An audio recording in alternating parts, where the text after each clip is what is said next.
Welcome back to season 4 of Connecting with Purpose, where we're putting founders first, telling the stories of the humans behind the business. From magic moments to purpose, looking back on their entrepreneurial roller coaster to the possibilities ahead. We'll learn how these leaders have navigated their journeys up, around, and away from the performance precipice to achieve growth, results, and impact they're really proud of.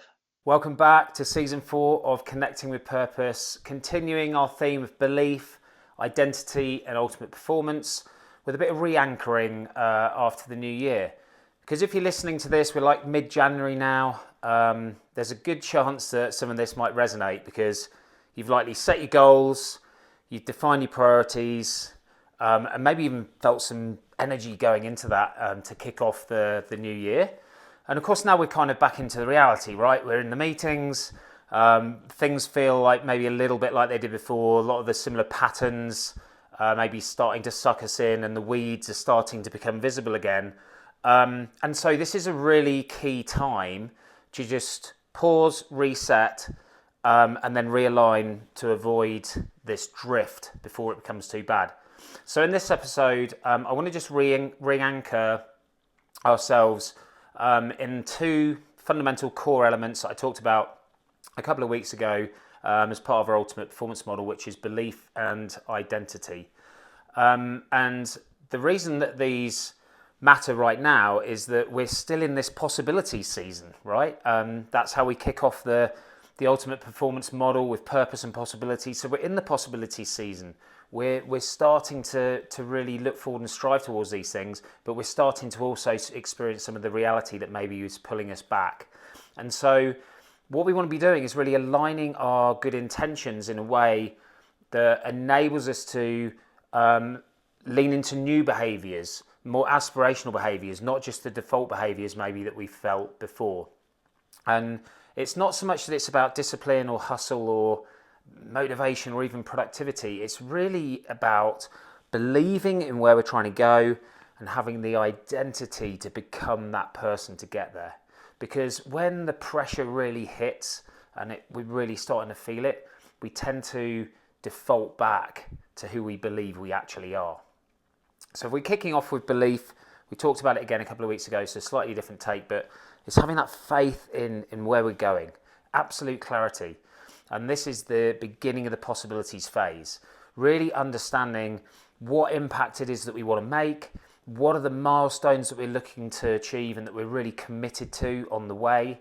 What's the version of that future that feels really worth reaching for? We want to understand how it feels, like really think through how that's going to feel when we get there. Because it's not about having some crazy levels of blind optimism. It's about having that faith, but with absolute intention to align our behaviours and our actions towards it. So we know where we're going and we trust that we can get there without necessarily knowing all the details of how. And right now, I feel that a lot of folks haven't necessarily lost their belief. It's maybe just sort of getting muted down by just the crazy amounts of externalities and noise, by the externalities that are really putting pressure on our businesses and our people. And that noise out there is, I describe as insanity, some of the amount of stuff that's going on right now. It's ridiculous. But there's also just the realities of the things that we have to get done on a week-to-week basis. So if we can really step back and just say, do I really still believe in what I said that mattered? And have I still got the commitment towards those goals? Have I already downgraded them? Because belief gives the meaning to your effort, and we want to keep that alive. So the other part of this then is the identity, which is who you're going to become, who you are becoming under pressure. If belief sets the direction, the identity is the behaviours, they determine the behaviours that we're going to exhibit to get there. And it's particularly important under pressure with all that noise and externalities.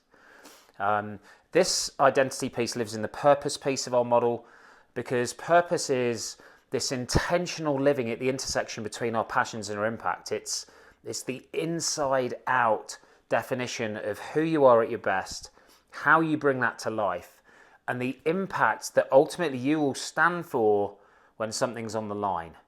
And that is how purpose shows up for you internally Identity is how you bring that to life externally. And we have a number of identities. Founder, CEO, builder, steward, athlete, coach, parent, leader. You pick your menu of behaviors, identities. Each of those identities are the vehicle through which you can bring your purpose to life in different spheres of your life. And so identity is actually really key, because regardless of how explicit you are about it, it is absolutely there. So the more explicit we can be about the identities that we want to become in order to hit that impact and align to our purpose, but the more likely we are to align those behaviors and standards that enable us to get there. So what I'm seeing regularly at the moment is we've got some really clear, smart, future-focused goals, but people are still operating with the old identity. And when the pressure increases, the old identity is going to win out every time. Because think about identity under pressure. Here's an example for me of where I'm at now, and just one example of one goal and how that plays to identity. So one of my personal commitments this year is to compete in 2 fitness races. And the objective of that is to build upon the foundation of longevity that I set over the last couple of years, but adding back some more of that, reigniting that kind of competition piece for me. So I'm running a Deca Fit race at the end of May. I'm going to run something else in the second half of the year. And it's not that it's about the race. It's about what that means to my identity, because I certainly can't own identity as a runner or a racer. I mean, I haven't competed in a race since I was at school, literally. And that was just because I had to. And I don't have the experience, capabilities or credentials to be a runner. I'm not a natural runner. But I do have an identity as an elite competitor. And I can be the old former rugby guy and still be an elite competitor.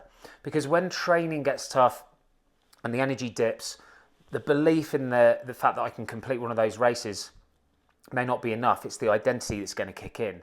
And am I going to train hard just because it's convenient, or am I going to train because I've committed to be an elite competitor and to try to compete against some of these young pops, and ultimately because it's just another layer on top of longevity to be able to be there for my boys as long as I can be. Because under the pressure, under the new race, under the competition, that identity's got to win through. And that elite, competitive, old rugby guy is what's going to keep me going. Because what I see ultimately that happens a lot is the goals can be there, they're very clear and they can remain intact. But as our calendars start to fill up now we're coming, mid to late January, the identity can slip back to maybe operator, fixer, protector, when maybe we want it to be visionary, enabler, guide. It's about the identity is that it needs to fit, it needs to align to what you're trying to build next, it needs to align to those goals. And without that fit, you're going to dilute the clarity around your own contributions and focus towards those goals. And so it often shows up and feels like a motivation or a confidence problem, but it's really just misalignment of identity, because people just don't really think about identity, which is why we often default back to the old one. So here's a quick kind of practical reset. If you feel yourself slipping into a default mode that doesn't feel like it's going to get you to where you want to be, firstly, revisit belief. So you can do this quite simply with a couple of questions. So what future impact still genuinely matters to me? For me, in this instance, it's about longevity, being as healthy as I can be for as long as possible, because I'm playing the old dad game. I've got 3 and 6-year-old boys and they're high energy. So what outcomes am I truly committed to creating this year towards that? This year, it's about competing effectively against these young pups in 2 fitness races. And then identity questions, a couple of things. What identity am I choosing under pressure, not just when I'm planning my goals? Okay, it's elite competitor. And if I want to add elite old former rugby guy competitor. And who must I be thinking characteristics to make that more inevitable? I need more precision. I need more presence. I need more, maybe a bit more persistence. And then I need to, thirdly, identify some small visible actions, like steps I can take that align and bring that identity to life against those things. That would be specificity of exercises, specificity of weight, the timing of the intervals, the precision of the transitions, respecting recovery, those sorts of things.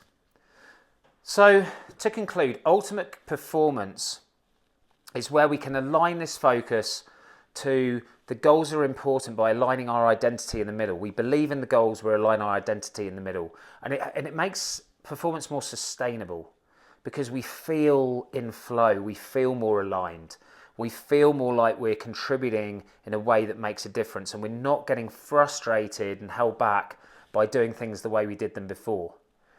We need to think through the aspirational characteristics that build upon our already natural organic strengths, the things that already bring our purpose to life, but enrich it, enhance it, bring it back to another level. So for me, that precision element is one key thing with my training, and the presence of just being in the moment and understanding how my body's doing and focusing on what I need to do next. So when you think through this year's goals, when you're starting to feel like maybe you're drifting off, just stop, do a quick reset, recheck in on your belief, recheck in your identity, and then align your next steps. There'll be some things you can eliminate that enable you to declutter and focus in on the things that matter most. If this is helpful to you and may be interesting to anyone else, any other senior leaders, founders, CEOs of growth stage businesses, please pass it on. Otherwise, I've got an awesome episode coming up next week. So please tune in for that. Cheers.